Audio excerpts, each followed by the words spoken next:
Baiklah, kami dari kelompok 3 dengan materi kemampuan afektif matematika.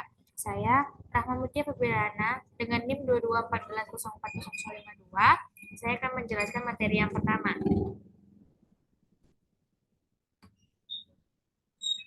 Kemampuan menghargai matematika.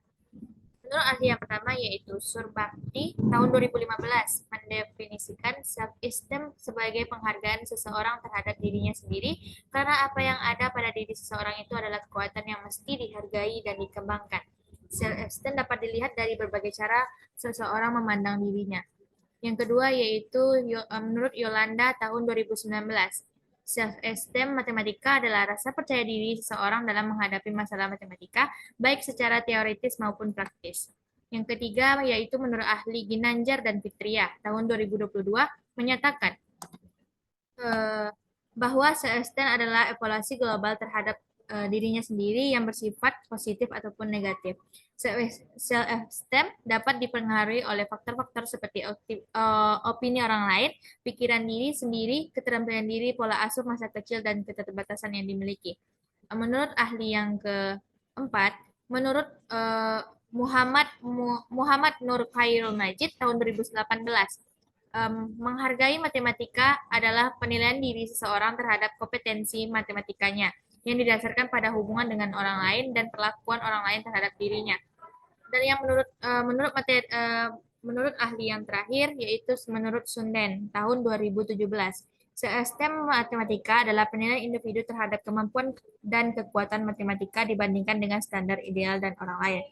Jadi, kesimpulan dari beberapa ahli adalah penilaian dari seseorang terhadap kompetensi matematikanya yang didasarkan pada hubungan dengan orang lain dan perlakuan orang lain terhadap dirinya. Selanjutnya yaitu indikator kemampuan menghargai matematika. Menurut ahli yang pertama yaitu menurut Coppersmith tahun 2016. Yang pertama yaitu kepuasan atau power, yang kedua keberartian significance, yang ketiga kebajikan virtue, yang keempat kemampuan competence. Menurut ahli yang ketiga yaitu Risorner dan Dusa tahun 2016. Yang pertama yaitu rasa aman, yang kedua kesadaran diri, yang ketiga perasaan menjadi bagian dari dunia, yang keempat, perasaan optimis. Dan yang kelima, perasaan bangga terhadap kompetensi.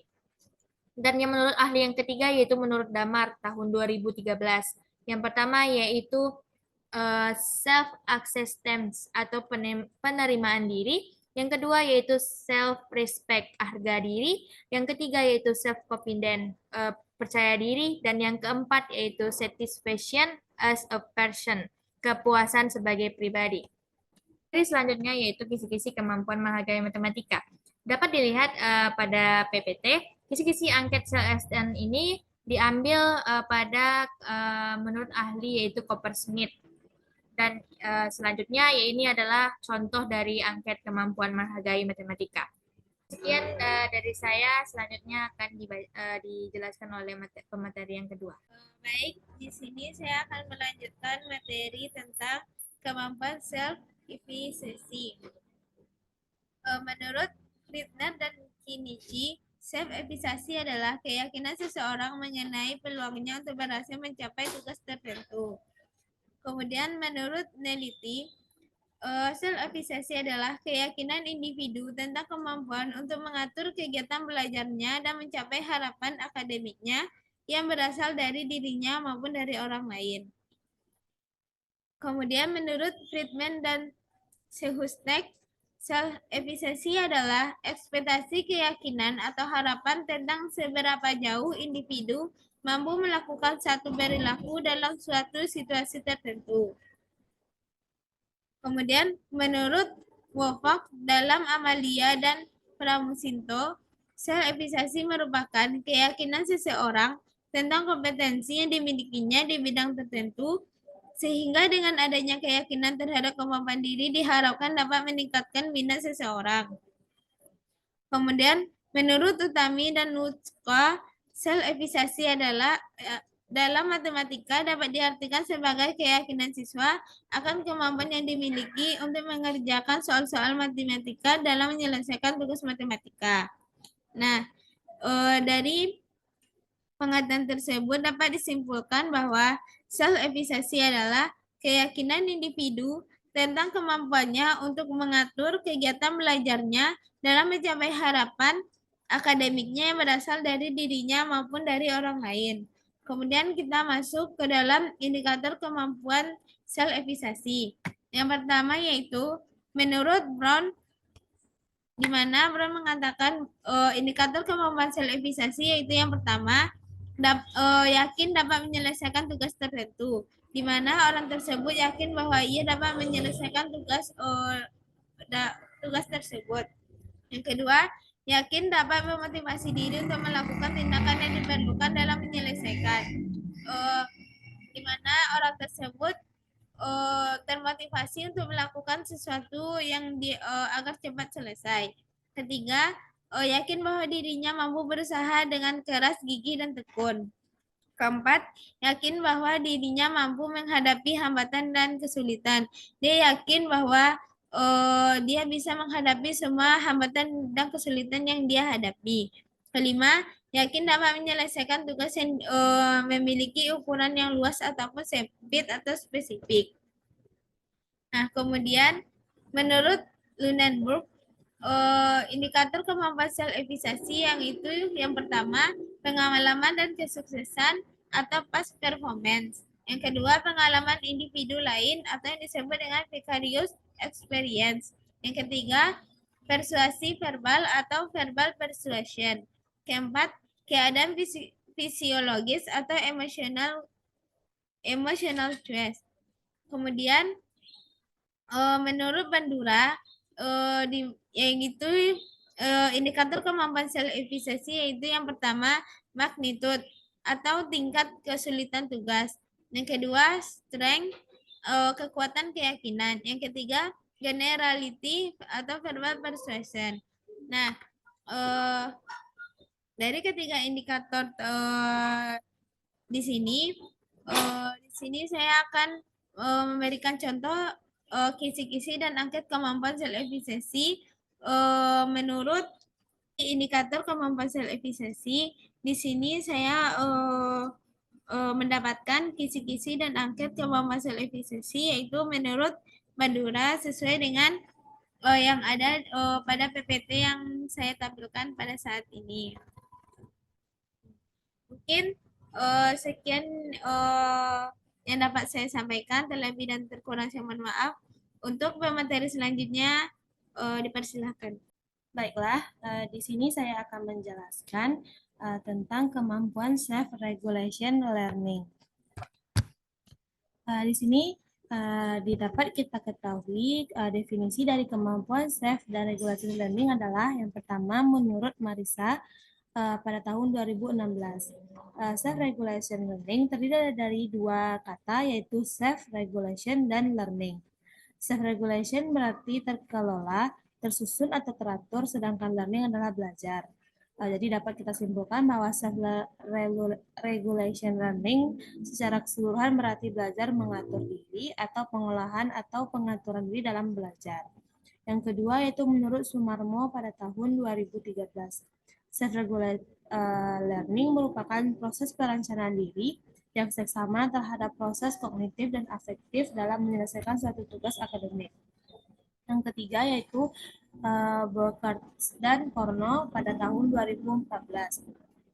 Self-regulate learning dipandang sebagai aktivitas konstruktif kognitif individu yang mencakup interaksi antara strategi kognitif, metakognitif, dan motivasi. Yang keempat, menurut Kadi pada tahun 2016.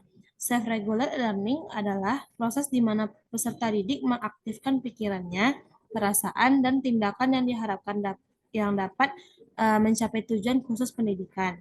Yang terakhir yaitu menurut Lubis dan teman-temannya pada tahun 2016, yang mana regulate learning adalah proses aktif atau konstruktif di mana siswa menentukan tujuan belajar, mengimplementasikan strategi, dan memonitor kemajuan pencapaian tujuan yang melibatkan kognitif, metakognisi, dan motivasi, afektif, dan perilaku siswa dalam belajar.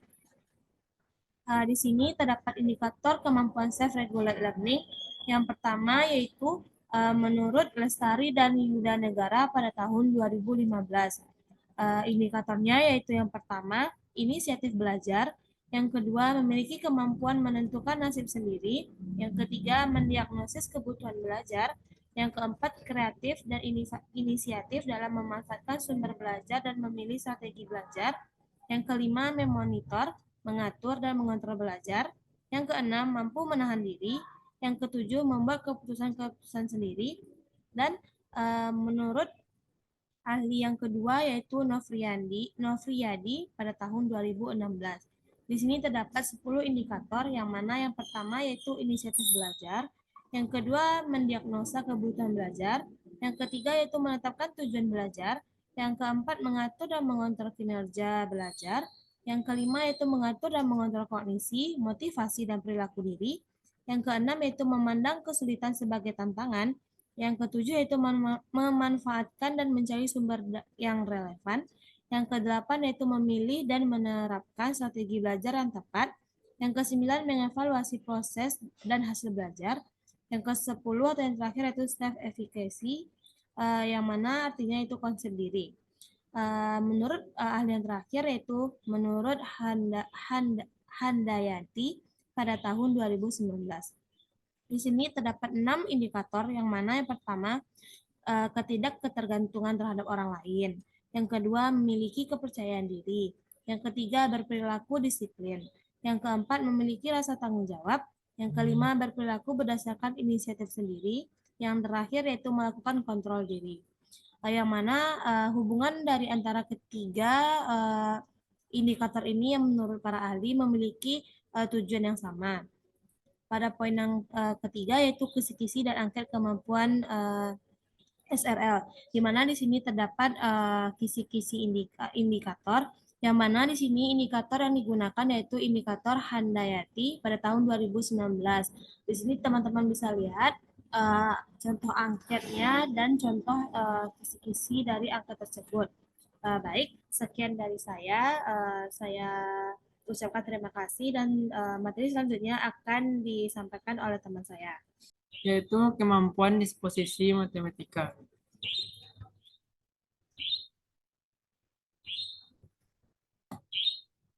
Menurut ahli yang pertama itu Sumarno pada tahun 2013, disposisi matematis adalah keinginan, kesadaran, dan dedikasi yang kuat pada diri siswa untuk belajar matematika dan melaksanakan berbagai kegiatan matematika.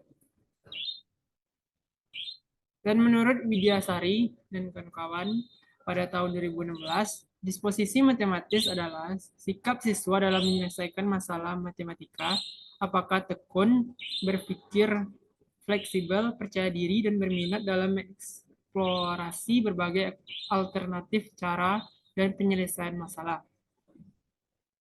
Dan menurut Nugraha pada tahun 2017, berpendapat bahwa disposisi matematis dapat dilihat dari dua pandangan, yaitu dalam konteks matematika dan konteks pembelajaran.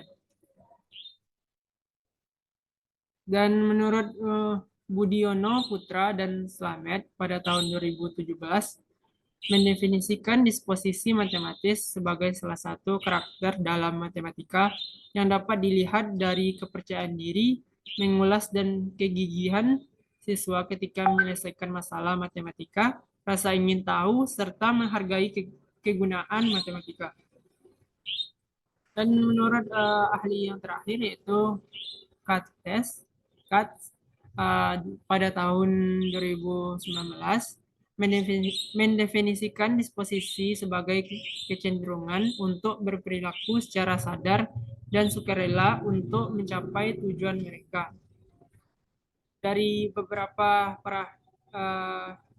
pandangan ahli di atas, dapat disimpulkan bahwa disposisi matematika adalah lebih menekankan kepada sifat mereka dalam menyelesaikan masalah, yaitu dengan konteks matematika dan konteks pembelajaran.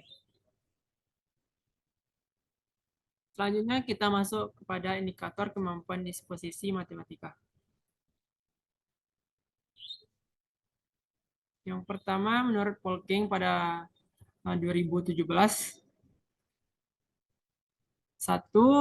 rasa percaya diri, memecahkan masalah, memberi alasan, dan mengkomunikasikan gagasan. Yang kedua, bersifat fleksibel dalam menyelidiki gagasan matematis dan berusaha mencari beragam strategi memecahkan masalah. Yang ketiga, bersifat tekun, menunjukkan minat dan rasa ingin tahu. Yang keempat, cenderung memonitor, berpikir metakognitif. Yang kelima, menerapkan matematika dalam bidang studi lain dan masalah sehari-hari. Yang terakhir, yang keenam yaitu menunjukkan apresiasi peran matematika dalam kultur dan nilai matematika sebagai alat dan sebagai bahasa. Menurut ahli yang kedua, Sahaban pada tahun 2017, indikator kemampuan disposisi matematika dibagi menjadi 6. Yang pertama, menunjukkan gairah atau antusias dalam belajar matematika. Yang kedua, menunjukkan perhatian yang serius dalam belajar matematika. Yang ketiga, menunjukkan kegigihan dalam menghadapi permasalahan. Yang keempat, menunjukkan rasa percaya diri dalam belajar dan menyelesaikan masalah. Yang kelima, menunjukkan rasa ingin tahu yang tinggi.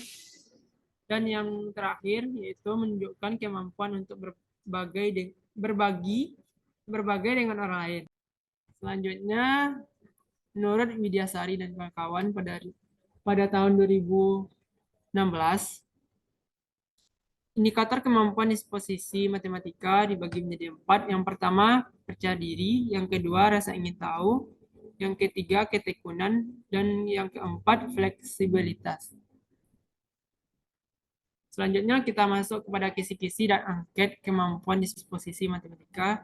Teman-teman bisa melihat di sini itu kisi-kisi dan angket kemampuan disposisi matematika ini menggunakan indikator kemampuan disposisi matematika dari menurut Polking. Sesuai yang telah saya jelaskan sebelumnya, dan inilah contoh angket dan kisi-kisinya. Sekian dari saya. Assalamualaikum warahmatullahi wabarakatuh.